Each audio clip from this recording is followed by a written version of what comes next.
I've heard Death Stranding being compared to a piece of fine art, which personally is a very good way of putting it. It's not for everyone.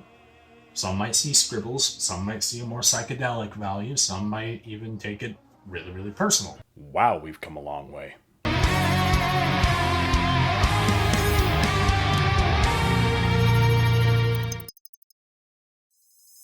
What up, everyone? I'm HAVOC, and it's time for another game review. And wow, we've had some killer games come out this year. This time, though, we're talking about a game that came out during the summer and took the world by a timefall storm. Not only by surprise, because for a long time we were not expecting to see a sequel to the original game, but also because of how well received it was from the get-go. And that game is, lo and behold,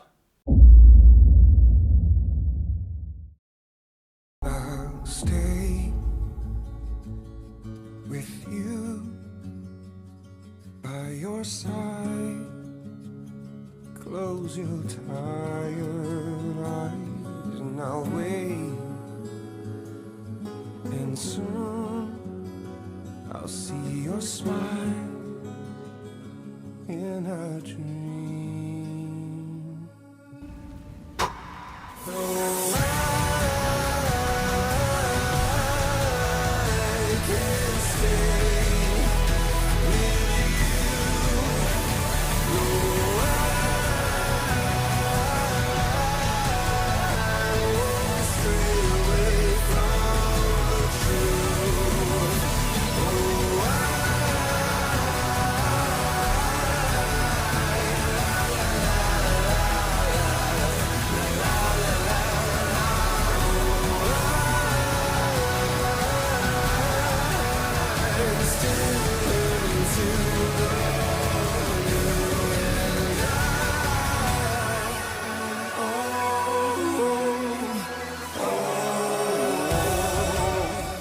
So for those of you who don't know, I am a huge Kojima fan.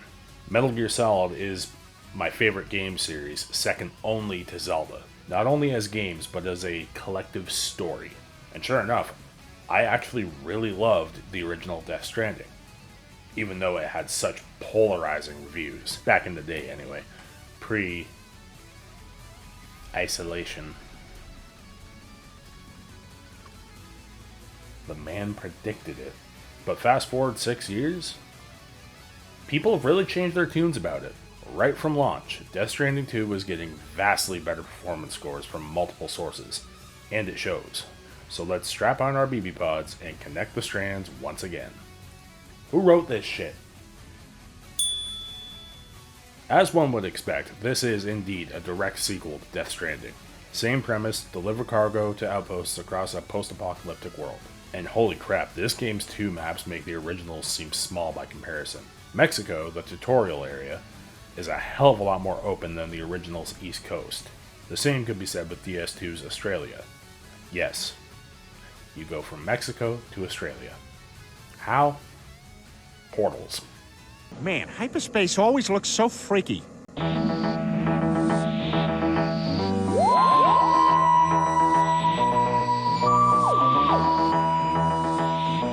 But both areas are gorgeous to look at, especially now that there's a day-night cycle. And to accompany the more open space, there's a whole lot more, shall we say, player liberty in this one. In the original, combat was sparse and was actually encouraged to be avoided, but you could tackle it if you wanted, though killing people was definitely not encouraged.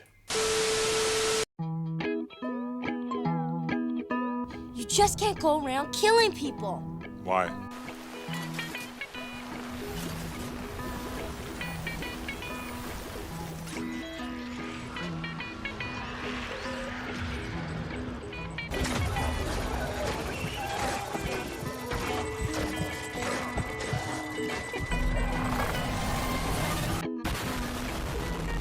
What do you mean why? 'Cause you can't.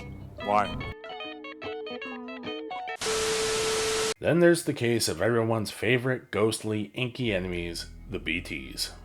Which if the giant ones got you, same thing. Hence why avoiding them was the wiser move. In this game's case, not so much. Combat is a hell of a lot more frequent, and even encouraged. Not to mention, all your weapons with a few later game exceptions, are non-lethal. There is an option to turn the setting to lethal, but you'll still have to deal with the disposing of the bodies of human enemies. Even the BTs are no longer that big of a deal. In fact, they're much easier to detect and deal with now, which I feel kind of takes away from the initial horror experience we saw in the first one, which is kind of unfortunate. Now, speaking of the weapons and combat, the game also offers a plethora of new items to use for the combat and traversal both. Some being very practical, while others being more comical. And none are more comical than the goddamn pizza chef karate moves and a frickin' rubber pizza dough to throw at enemies. Pizza! Hey, pizza's here! And I can't not at least mention a certain mechanic that lets you, catch 'em all. Never change, Kojima. Now let's talk about the game's asymmetrical multiplayer, or, in universe terms, the chiral network. Just like before, once you get an outpost connected to the network, other players' items, vehicles, and structures in the surrounding area have a chance to spawn in your world, which you can then interact with and use for yourself, or to make items placed by that player appear more often, which can honestly be a wholesome feeling. However, it is both a blessing and a curse. It's good because other players are indirectly helping you and you them. It's a curse because it can take away from the core Death Stranding experience. Or rather, Porter experience. I cannot tell you how many times I would have to go from point A to point B and have my route all figured out, only to find a bridge or a zip line right there in front of me to make the journey so much easier. Sometimes it helped, no doubt. Others, I felt robbed of the opportunity to figure it out for myself. Once again, a takeaway from the core experience. Now, one could get all hyper game philosophical and say that that was the point, with the game's tagline literally being, "Should we have connected?" Which I understand. But there's also the other tagline, "We should not have connected." Thankfully, there is an option to limit other players' items from appearing, but the double-edged sword is still there. You do also have the choice to completely not use the asynchronous stuff at all, and just go the route of the true Porter experience and walk, climb, and jump your way to your destination. Which, if that's your thing, be my guest. I did leave the sharing on just because I felt that was the point and message of the game, forming connections, but moving on. Now obviously we can't talk about a Kojima game without talking about the story, as complicated and convoluted as it is. But that's all part of his creative identity, and I respect that.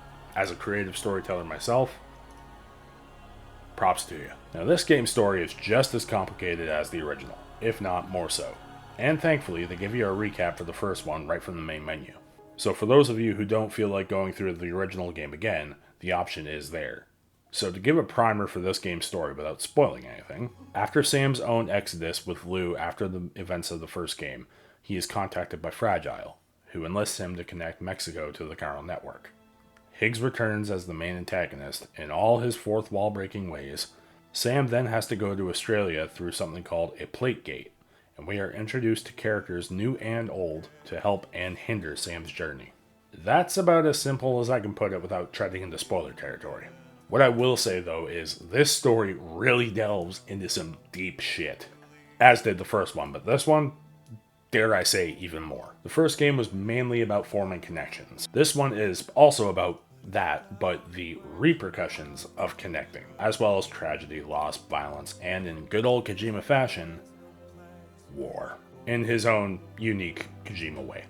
But holy shit, there are plenty of moments in the game that left even stone cold hearted me almost in tears, especially being a single father. And just like the first game, my favorite character is the familiar ghost soldier archetype. Villain, not villain thing. Cliff, played by Mads Mikkelsen in the first one, was my favorite character of that game. And with no surprise,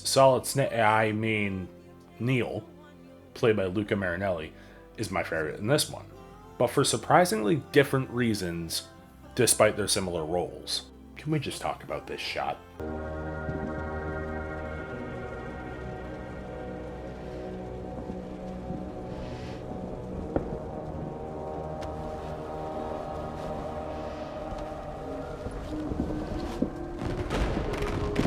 I already had a soft spot for bandanaed badasses, but having the flashes of the skull had edgy boy me giddy. Fun fact, Kojima actually envisioned Luca Marinelli as Solid Snake.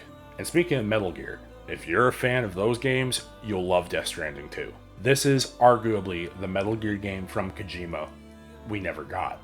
And it shows with not only the gameplay, but with the story beats, and even some flat out references.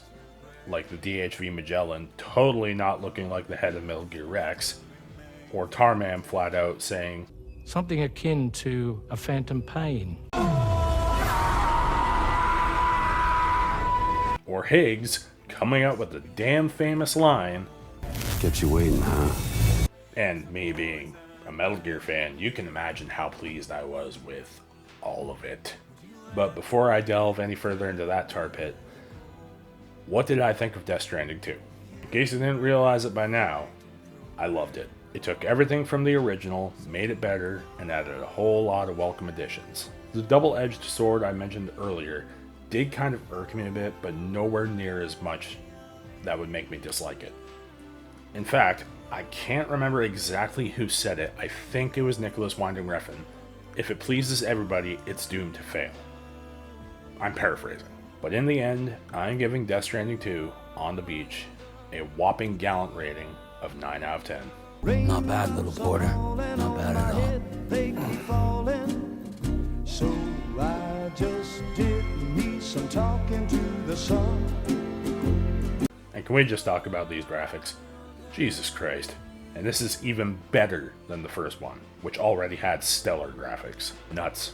Simply nuts. But anyway, folks, that's about all I have to say about this one, for now. Now, the only question that remains, will there be a DS3? I don't think so, at least not before Kojima's current 2 projects he's working on. Ode,